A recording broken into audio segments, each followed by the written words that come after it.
What is good, Renegade Nation? Before we begin the video, I want to give a big shout out to our most recent Patreon supporters and YouTube members.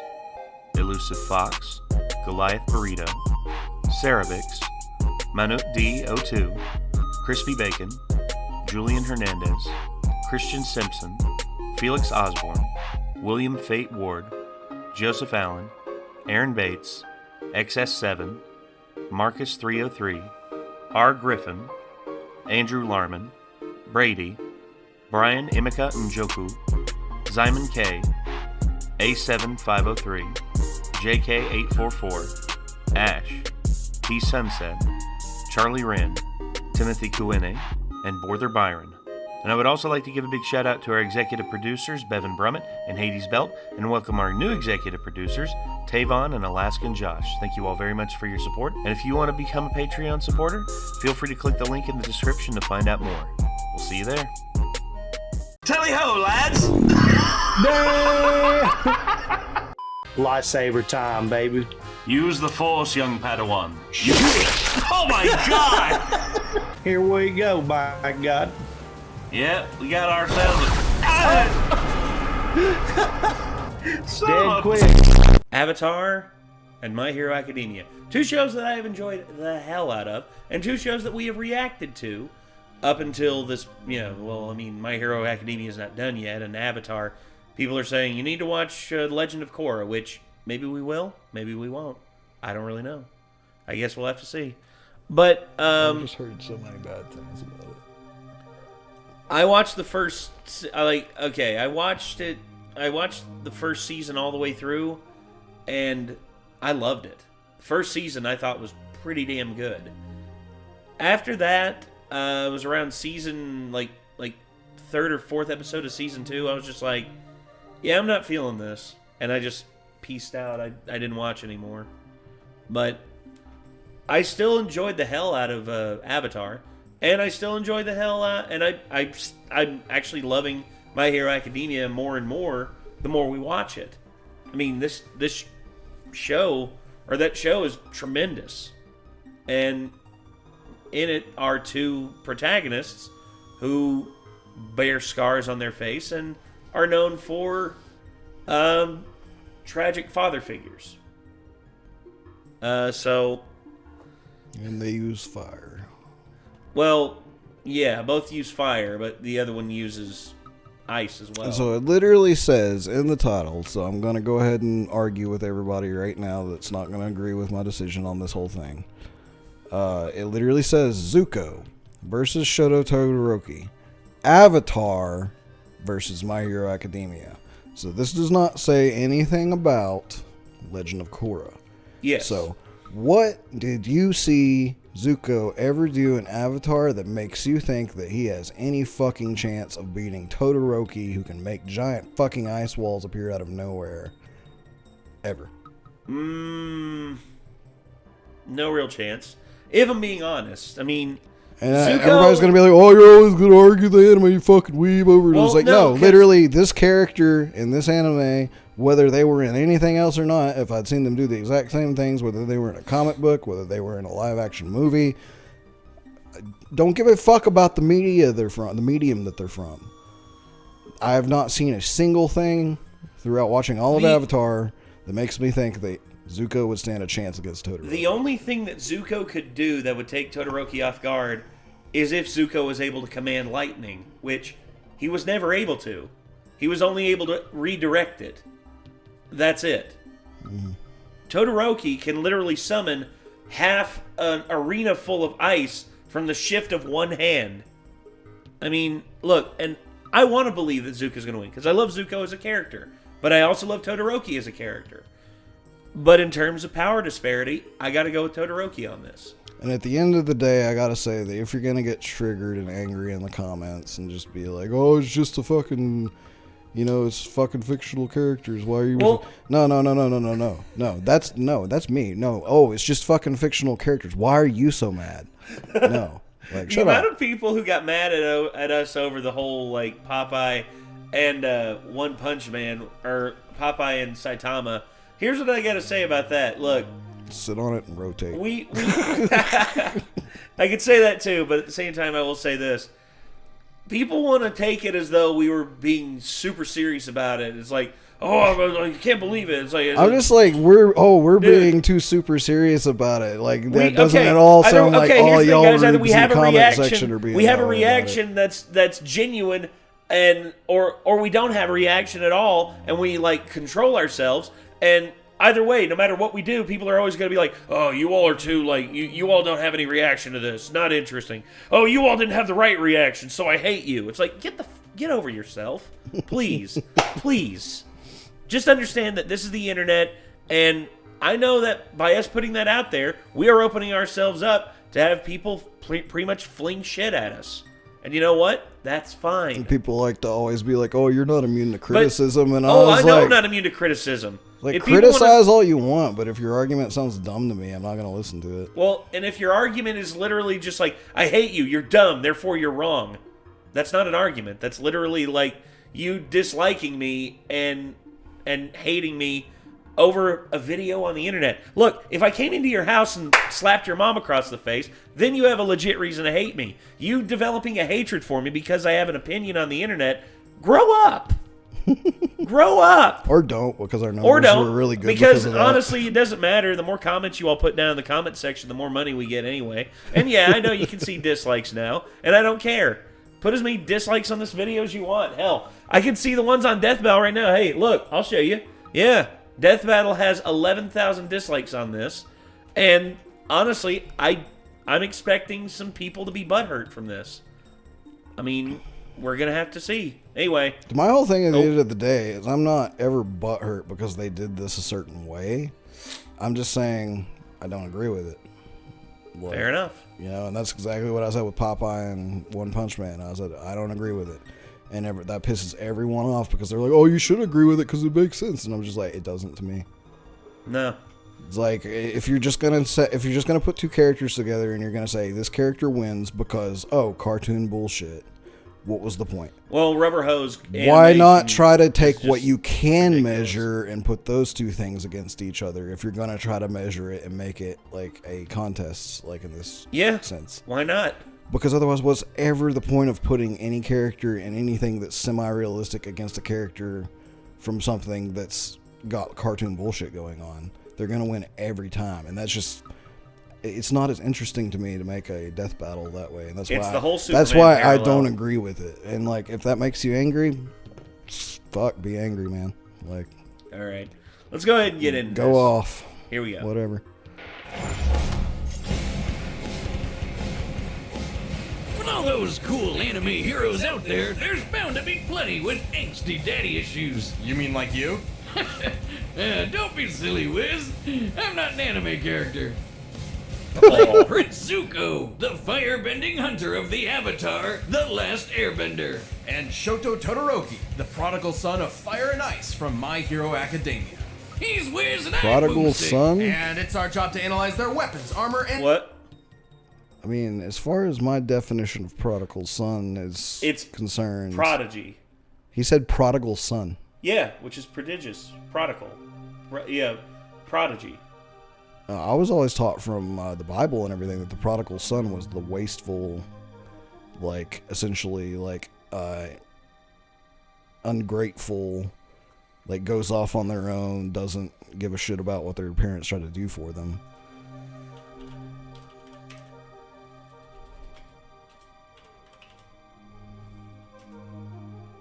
Oh.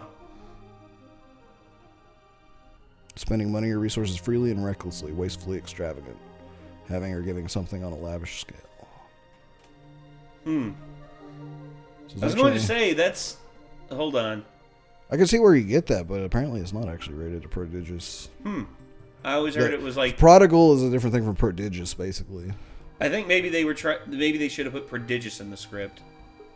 Maybe that's what they meant to say. Like, maybe they're thinking the same thing you were. The prodigious, yeah. Because I was like, Todoroki doesn't really come off as a prodigal son. His dad was a literal piece of shit. Yeah. Like, I wouldn't call a son in a situation like that prodigal, even for telling his father to go fuck himself. Yeah. But anyways. Sorry. Prodigal son, not prodigious son. Not prodigal. Sorry. and skills to find out who would win a Prodigious. death battle. Water, earth, fire, air. The 4 elemental nations once coexisted peacefully. Then everything changed when When the Fire Nation Nation attacked. Yeah, the cranky That old mean- Fire Lord went and conquered basically the whole world. And 100 years later, the equally powerful Master of Fire Ozai continued that tyranny.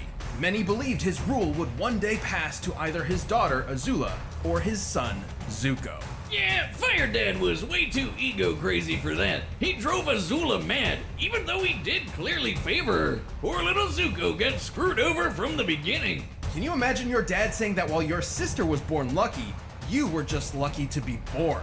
I can't imagine my dad saying anything to me. Oh. Right. Well, despite this, Zuko was desperate to prove himself. What a fine work ethic.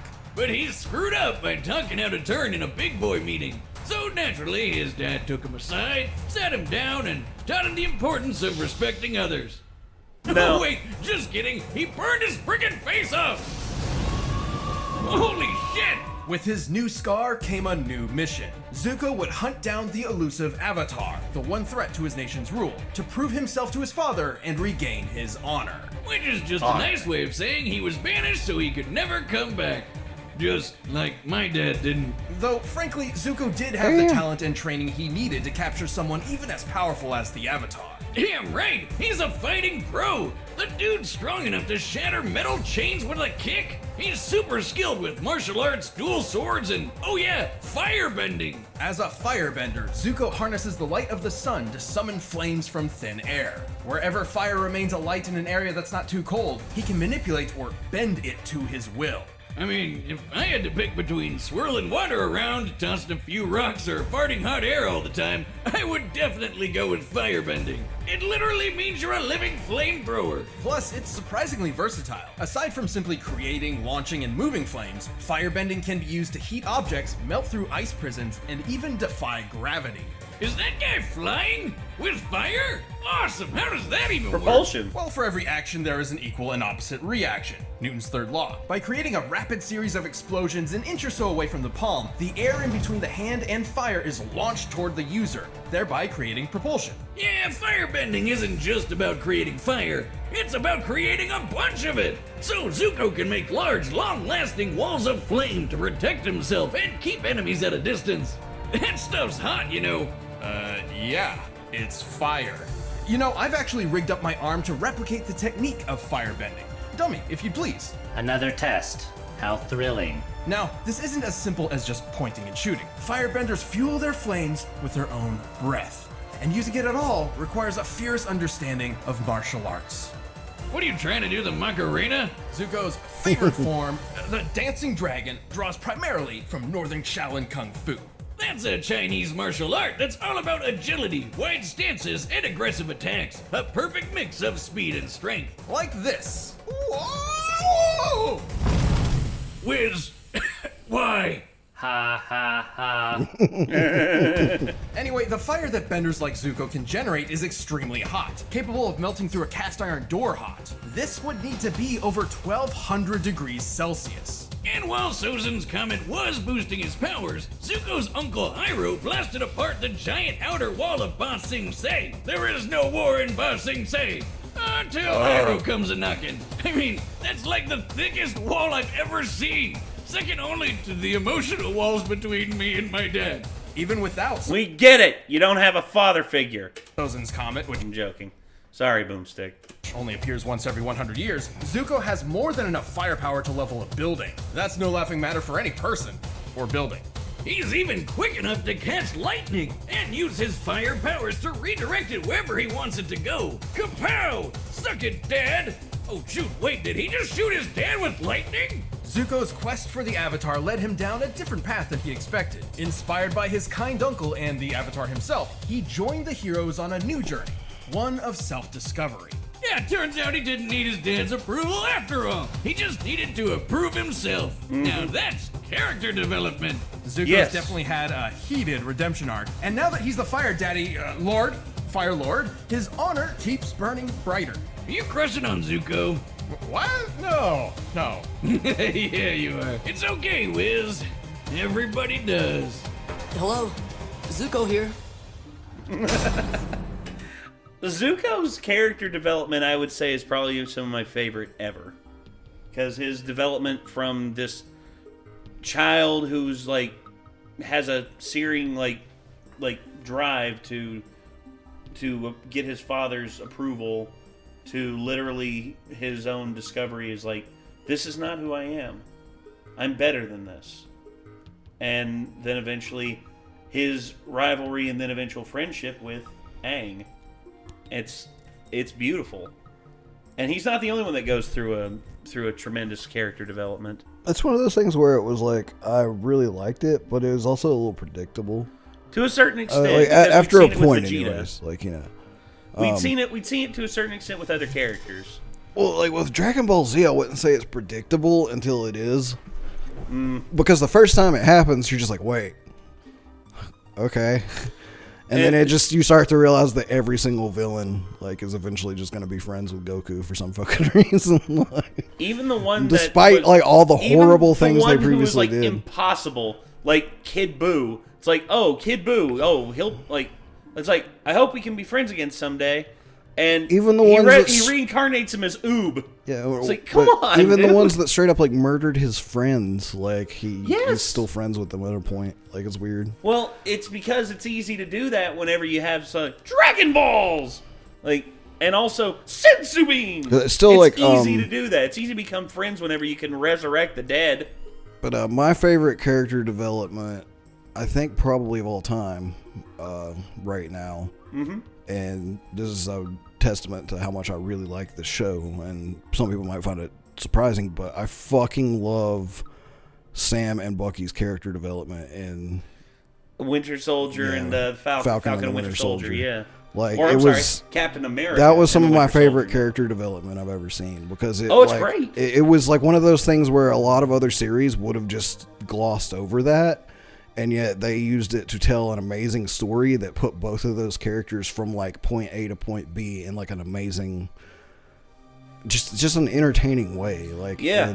And it made sense, and it wasn't entirely predictable, and I just really liked it. And they didn't sacrifice character development for a message or anything like that. Yeah, how they arrived at where they were at the end of the first series was legitimate. They used current events without sounding preachy. Yes, they were legit. They were like, we need to come together.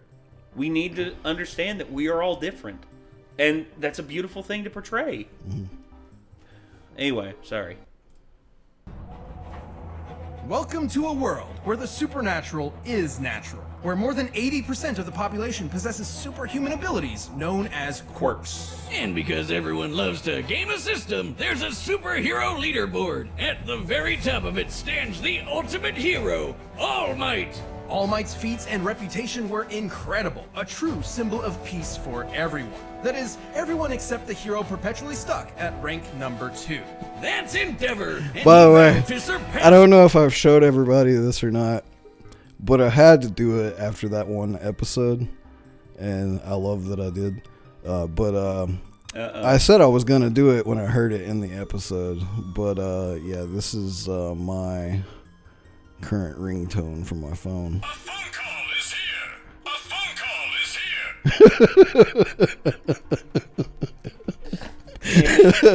Son of a... okay.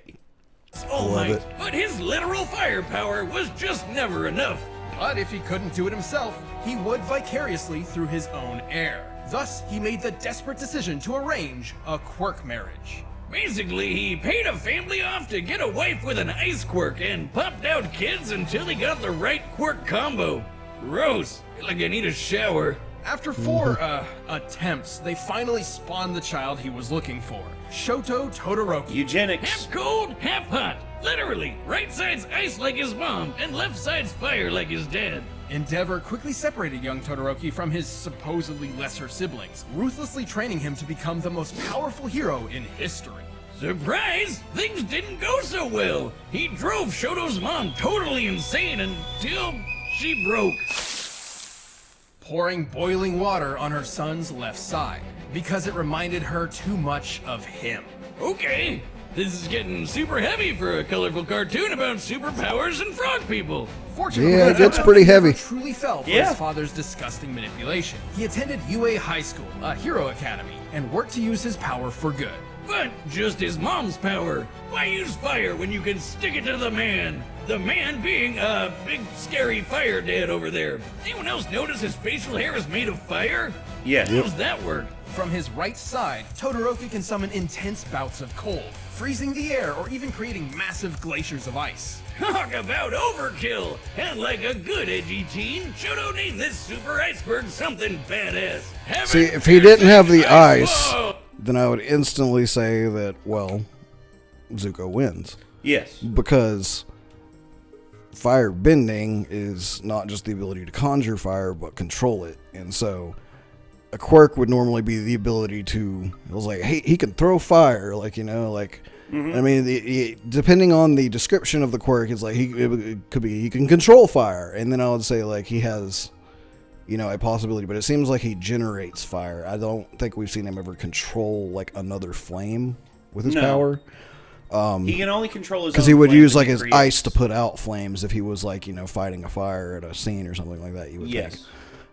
So that would, in that case, I would be like, okay, if he just had the fire and he can just use fire, he's screwed because Zuko can redirect it at him, like control it, like make sure it doesn't hit him. Yes. But the ice is the reason that I say that Todoroki is going to probably face roll I him. would say that too. And I know they're like, oh, he can melt through ice and stuff like that. Yeah, but melting through an icicle that's been stabbed through your face isn't really going to do much for you. Yeah, and also try melting through literally that much ice. That's a lot of ice to melt through in a short amount of time.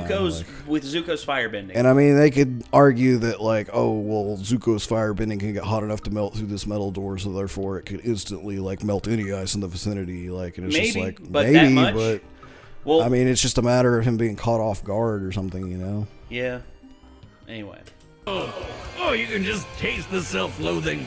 He can create sheets of ice to slide on or propel himself forward as if riding a Healy. While he can't manipulate the ice after he's launched it, he has extremely precise control over its initial release. He can even freeze opponents so thoroughly that they are frozen both inside and out, effortlessly causing necrosis and shattering body parts. Seriously, that's so dark. It's chilling. Talk about having a cold shoulder. But Todoroki has a problem. While he is highly resistant to cold, he's not immune. Here I am. Guess I'll die. Oh, I won't be needing you this time, dummy. Genuine joy. Casting too much ice from his right side will cause his body temperature to drop until he falls unconscious, potentially even suffering frostbite. I mean, it takes freezing an entire building before side effects even start to show up, so it's not all. Why'd you even make this stupid robot? That's why Endeavor chose to mix ice with fire. See, he had the same problem with his own fire quirk. But with cold and hot combined, they could counter each other's weaknesses. Thankfully, Shoto made a friend who helped show him that his fire wasn't his father's. It was his own. Midoriya. You tell him, Deku. Finally, the full power of Icy Hut was unleashed. Hey, you think you could help my back? It just hurts from carrying the show.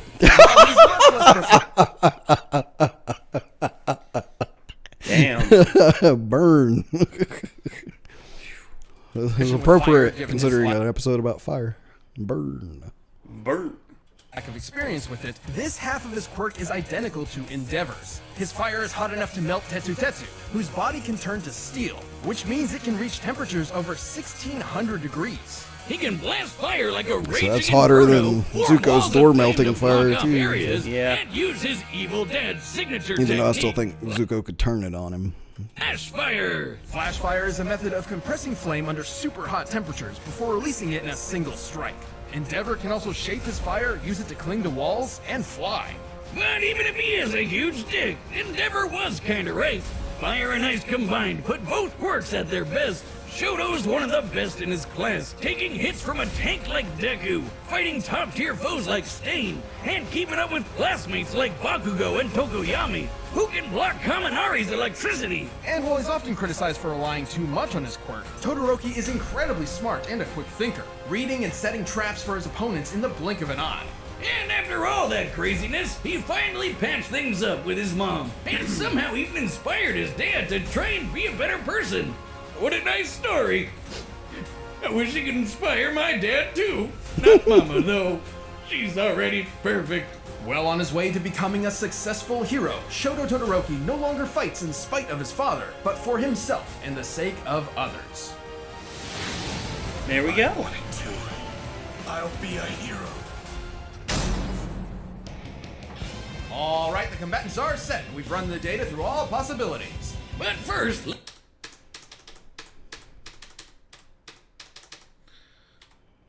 for a death battle! Todoroki. Yeah, same.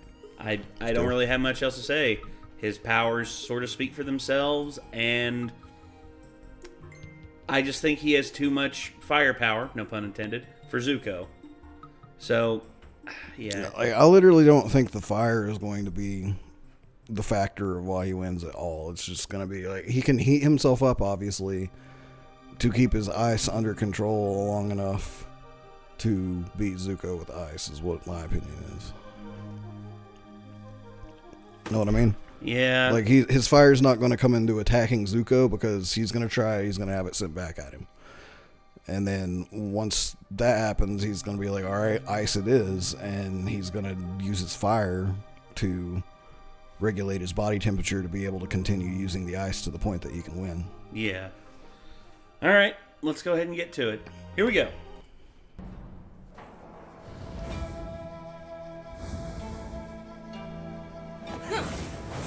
Pixelated.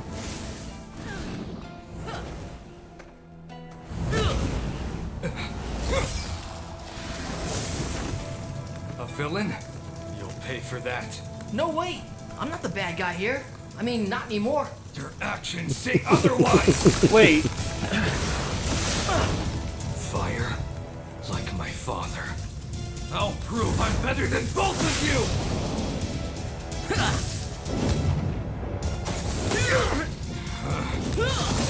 Is that What's the matter? Melting under pressure?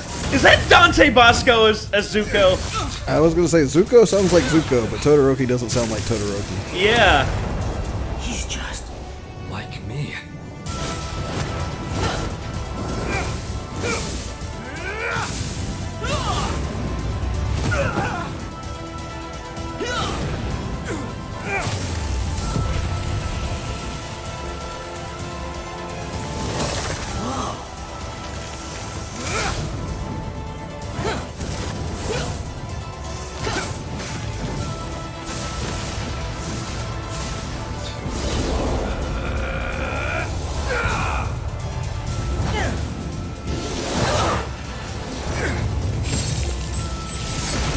Ooh, okay. No! Oh, my cabbages! My cabbages! Come on, if you're gonna have the dude do the cabbage, at least have him deliver the line like that. My cabbages! Like, come on. What's with this weak sauce? Oh, my cabbages! Oh, my cabbages! Come on. I never intended to finish you with fire. You could obviously block it. But not this. It's over. Not quite.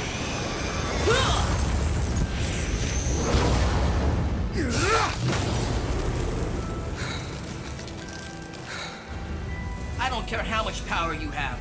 I know who I am. I will win!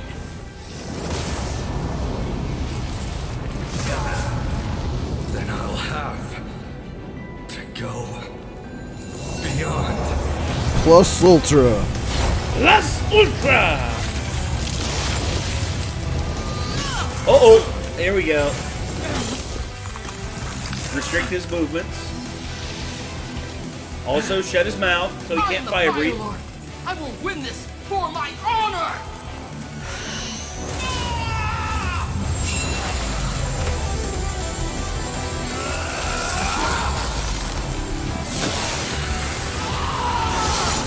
Oh! Knew it. Ah, here it goes. Apologies. I agree with it. Okay, talk about I do cool too. as hell. That was epic. Please, I'm grieving here. Both Todoroki and Zuko held solid advantages over the other. Zuko's martial arts, athleticism, and lightning-fast reflexes meant that if he could get close to Todoroki, he could likely end the fight pretty quick.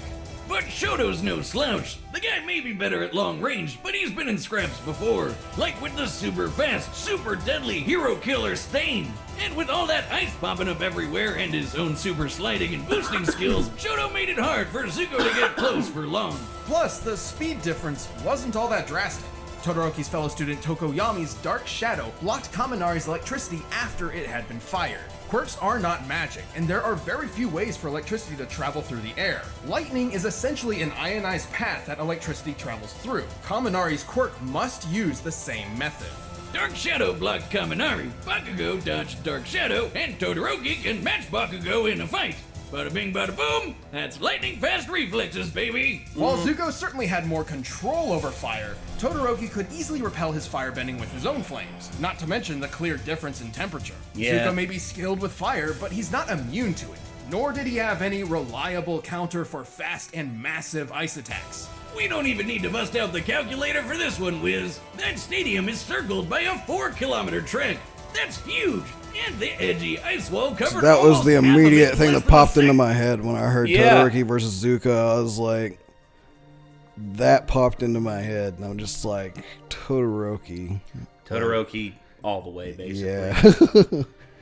It's like Zuko doesn't really have a chance there, I don't think. Yeah, not really. All right. Zuko didn't have that kind of power spread. There you go. Yes, I know fire melts ice, but not instantly when it comes to gigantic glaciers. Plus, firebending becomes much more difficult in cold temperatures. Sure, Zuko's melted through ice prisons before, but only ones where he could still move or at least breathe. Remember, firebending requires breath and movement. When Azula was trapped in an ice prison so compact she couldn't move or breathe, she was helpless. But like, Shoto could just freeze over Zuko's insides anyway. No way he was surviving that. Zuko might have been an admirable bender and adorable fan favorite, but Todoroki's overwhelming ice, versatile defense, and incredible power were just too much to handle. Zuko aimed for success, but his opponent Shoto put him on ice. The winner is Shoto Todoroki. I just don't even have a reaction to his puns anymore. Me neither. I just facepalm like, ugh. I'm dead to it. Like, it's like, yeah, it's to be expected. It's boomstick. So anyway, yeah, I 100% agree with the outcome of that battle. I knew it was. I figured that would be the outcome.